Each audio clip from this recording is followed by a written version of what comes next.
Buenos días. En la siguiente presentación explicaremos brevemente sobre el diagrama de fases y su aplicación práctica en equipo. El grupo de trabajo lo conforman Campos de la Cruz, Luis Fernando, Carlos Rodríguez, Luis Brando, Gutiérrez Ábalos Santos, Alberto y la que les habla, Huertas de Estrada, Catherine Vicente. Continuemos. Los diagramas de fase o diagramas de equilibrio son una herramienta teórica necesaria que nos permiten describir mediante representaciones gráficas las distintas fases presentes de un material a varias temperaturas, presiones y composiciones. Los diagramas de fase en su mayoría han sido construidos según condiciones de equilibrio, siendo muy usados por ingenieros y científicos para poder entender y predecir muchas variables del desarrollo y comportamiento de materiales que están presentes en estos. Algunas de las informaciones importantes que podemos obtener a partir de los diagramas de fase son, por ejemplo, las fases presentes en el sistema a diferentes composiciones y temperaturas bajo condiciones de enfriamiento lento, la temperatura a la cual las diferentes fases comienzan a fundirse, la presencia de fenómenos como el polimorfismo en estado sólido, determinar la solubilidad en el estado sólido y en el equilibrio de un elemento en otro, así como la temperatura a la cual una aleación enfriada bajo condiciones de equilibrio comienza a solidificarse. Como podemos ver acá, este es el gráfico del diagrama de fases, que está acá la presión y la temperatura, y si nosotros queremos encontrar en qué estado se encuentra en una materia, podemos identificar a partir de una cierta temperatura y una cierta presión, y podemos identificar si está en un estado gaseoso, sólido o líquido, o también puede estar entre una fase sólido gaseoso, líquido gaseoso y líquido sólido. Además también pueden estar las tres fases en uno solo, es decir, a una cierta presión y temperatura pueden estar existentes las tres fases, ya sea sólido, líquido y gaseoso. Existen tres tipos de diagramas de fases: diagrama de sustancias puras, diagrama de fases binarios y diagrama de fases ternarios. El diagrama de fases puras es la más sencilla, ya que está en función de la presión y la temperatura. Un ejemplo de esto puede ser el diagrama de fases del agua.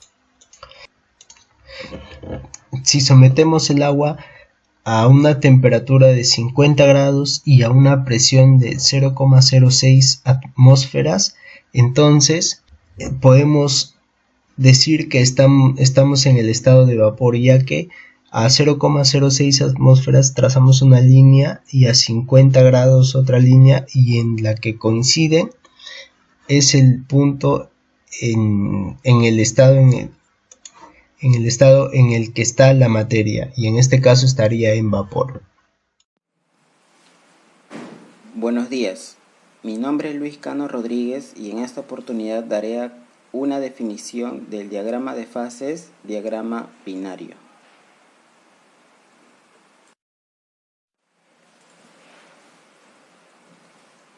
En esta oportunidad, las variables intensivas a considerar en el diagrama de fases, o también llamado diagrama de equilibrio, son temperatura, presión y composición.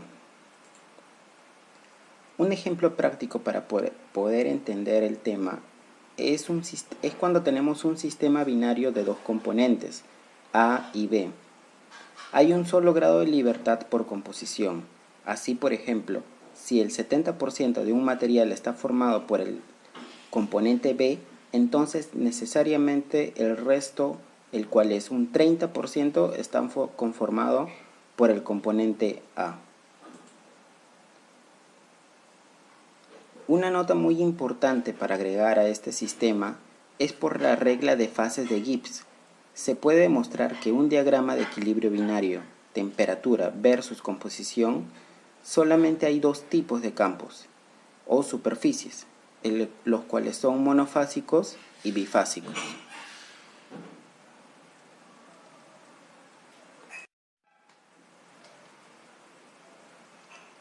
El sistema binario isomorfo. Sistema binario está constituido por dos componentes, en esta presentación el cual se mencionó en la diapositiva anterior como A y B. isomorfo. Los dos componentes son completamente solubles, tanto en estado líquido como en estado sólido. A continuación veremos un gráfico en el cual está demostrado ambos campos. Tenemos por encima la línea de líquidos del sistema que se encuentra en estado líquido, propiamente dicho, y por debajo la línea de sólidos, el cual se encuentra en el estado sólido, o en esta oportunidad determinado como fase alfa.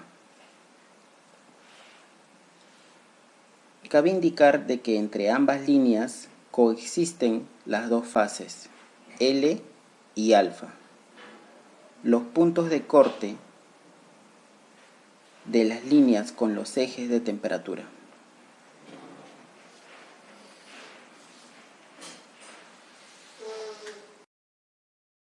A continuación, se muestra el diagrama de fases de la aleación cobre-níquel. La representación del sistema presenta la temperatura en 1000 versus la composición de la mezcla en 1000. Podemos observar que la gráfica muestra en la parte superior se forma líquido, en la parte inferior se forma sólido, y entre las gráficas estado sólido, líquido. Es decir, que a determinada temperatura y porcentaje de níquel podemos identificar la fase en la que se encuentra el material.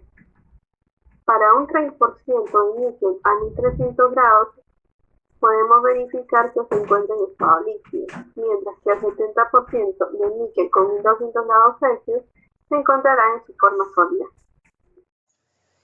Las siguientes son dos aplicaciones puntuales en las que los diagramas de fase han demostrado ser muy importantes en la resolución eficiente de problemas metalúrgicos prácticos. Uno de los usos más tempranos de los diagramas de fase aplicados a la industria fue por orden de la Oficina Nacional de Estándares de los Estados Unidos en 1919, la cual sugería la precipitación de una segunda fase a partir de una solución sólida podría endurecer una aleación. El envejecimiento térmico de ciertas aleaciones de aluminio y cobre había sido accidentalmente descubierto en 1904, pero por ese entonces se pensaba que este proceso era solamente aislado y singular. Sin embargo, al momento de indagar el diagrama de fases, se logró descubrir la base científica del proceso, produciendo así un desarrollo enorme de diversas familias de aleaciones comerciales obtenidas por envejecimiento o endurecimiento térmico que cubrían diferentes metales básicos.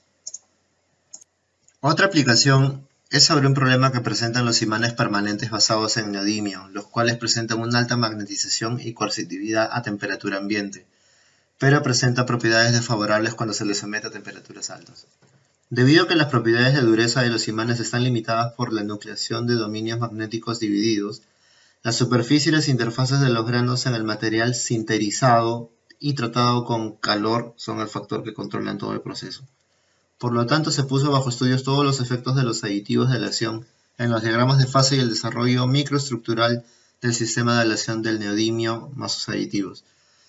Los estudios mostraron que las relaciones de fase y las dificultades de la nucleación de dominios magnéticos eran demasiado desfavorables para la producción de un imán con buenas propiedades magnéticas a temperaturas elevadas bajo el método de sinterización. Sin embargo, al mismo tiempo se descubrió que dicho imán podría reducirse y producirse a partir del neodimio bajo otro proceso como el hilado en estado de fusión.